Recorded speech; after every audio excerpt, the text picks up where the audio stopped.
Cabe, y lo digo públicamente, si tienen el acceso los funcionarios de la UAF que se están resistiendo a declarar, incluyendo al director.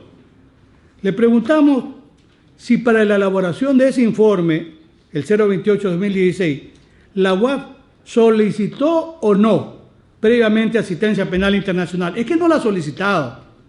La fiscal recién el 9 de enero, después que estaba armado el proceso con orden de prisión, ha pedido la asistencia penal internacional. La otra pregunta es si la UAF de Ecuador menciona en su informe compañías como la Proinvest que están domiciliadas en Estados Unidos. ¿Por qué no solicitó la asistencia penal internacional?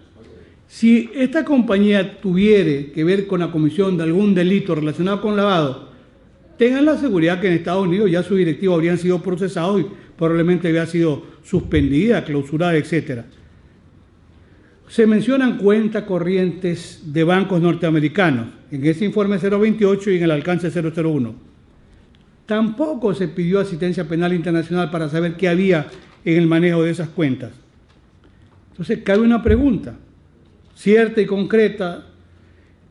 ¿Cuáles son las operaciones inusuales e injustificadas a que se refiere este informe 028?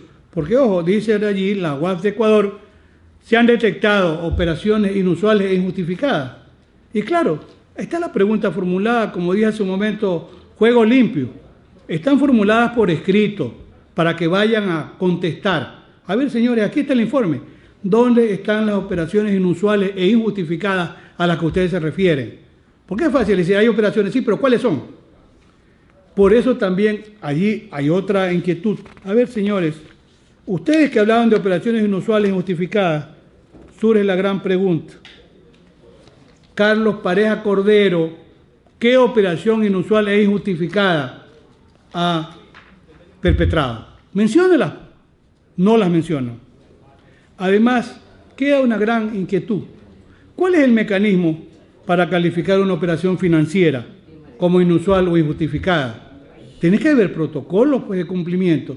No simplemente porque a mí me parece, la voy a calificar. Y fíjense la consecuencia gravísima. Ahora, queda una inquietud, porque surge el pago a Castelago de $179.000 que hizo Proinvest por encargo de la doctora Esther Avilés Nogué. Entonces queda la pregunta, ¿eso cuándo fue? En el año 2011. Es normal que después de 5 años vayan a revisar una operación y digan, es inusual y es injustificada. Vamos a suponer que se trate de una operación que hace una persona que está vinculada con delito de tráfico de drogas ilegales. Bueno, pues podríamos pensar, esta persona de dónde aparece con ese dinero y lo transfiere. Podríamos presumir razonablemente que es un origen ilícito. Pero en este caso se trataba de una transferencia de una persona muy conocida como era la doctora Esther Avilés Nogué, que a sus sobrinos nietos les dona $180.000 y le dice a Castelago, yo voy a donarle a mis sobrinos nietos, y le pide a Proinvest que cumpla con lo que se llama legalmente un encargo fiduciario. Ya estamos entregando nosotros la carta que la doctora Esther Avilés Nogué suscribió en el año 2011 ante el notario, el doctor Eduardo Falqués, en el año 2011. Y una carta que la doctora le dirige también a Proinvest y le dice, por favor, cumpla con pagar a Castelago. Ese es la única imputación incluso que hacen los peritos financieros. Pero si ese dinero tenía un origen lícito, la transferencia fue lícita. A ver, ¿de dónde vino la transferencia? De Proinvest, supuestamente de cuentas norteamericanas, dinero de la doctora Esther Avilés. Y si eso hubiese sido inusual o sospechoso, tengan la seguridad que la red de represión de delitos financieros de Estados Unidos hubiera actuado, pues. A ver, para tener la idea clara, que no ha hecho aquí la UAF de Ecuador, ¿cuál es el procedimiento? Los bancos tienen la obligación de reportar las operaciones. Y claro, si alguien aparece, por eso que le hacen firmar a cualquiera que va a un banco un documento, si qué sé yo, más de $10.000, ¿de dónde aparece el dinero? Es producto de la profesión, anótelo. Nosotros no sabemos, pero es probable que el banco reporte a la UAF, aquí hay esta operación. El cliente dijo que era producto de la venta de la casa, el carro, de honorarios. Y la UAF tiene la obligación de verificar. Es lo que hace en Estados Unidos el FinCEN. El FinCEN emite lo que llaman un SAR. El SAR es informe sobre actividades sospechosas de instituciones financieras. Esto pasó en el año 2011. Si hubiera habido un movimiento inusual o injustificado, el FinCEN hubiera emitido un SAR para decirle, oiga, explique, ¿de dónde vino este dinero? Fue tan transparente ese recurso que utilizó la doctora Esther Avilés, que era de ella, una persona muy conocida que lamentablemente falleció. Y ese dinero fue transferido a Castelagos pagando lo que la doctora ordenó, mediante lo que se llama encargo fiduciario.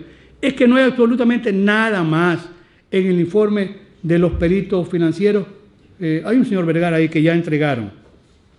Ahora bien, este hecho de tomar información de Estados Unidos en compañías y en bancos que han sido revelados por la UAF de Ecuador, constituye delito haber ingresado a esa información en Estados Unidos y haberla revelado. Pero insisto, la transferencia fue totalmente legítima. ¿Puede la UAF de Ecuador dar una alerta sobre una transferencia que ocurre en Estados Unidos? No tiene competencia para hacerlo. En Ecuador, ese dinero llegó ¿a dónde? A un banco, pues. Llegó al Banco Bolivariano. Si el Banco Bolivariano hubiera dudado o sospechado, ¿qué hacía? Le daba información a la UAF de Ecuador para que investigue, pues. Han pasado 5 años de esa transacción. Que sepamos, jamás el Banco Bolivariano hizo o dio aviso de sospecha de esa transacción. Si no, no hubieran esperado 5 años, pues. Hace mucho tiempo se hubiera iniciado un proceso. Este reporte de operaciones inusuales, si no se recurrió previamente a la asistencia penal, si no se le pidió al FinCEN que le dé información a la UAF de Ecuador, carece de valor. Es un acto procesalmente nulo, ineficaz. En Ecuador también los bancos, como en Estados Unidos, tienen la obligación de reportar, y cualquier institución financiera, cualquier transacción que les parezca inusual. Esa información que se tomó fue una información que se tomó ilegalmente.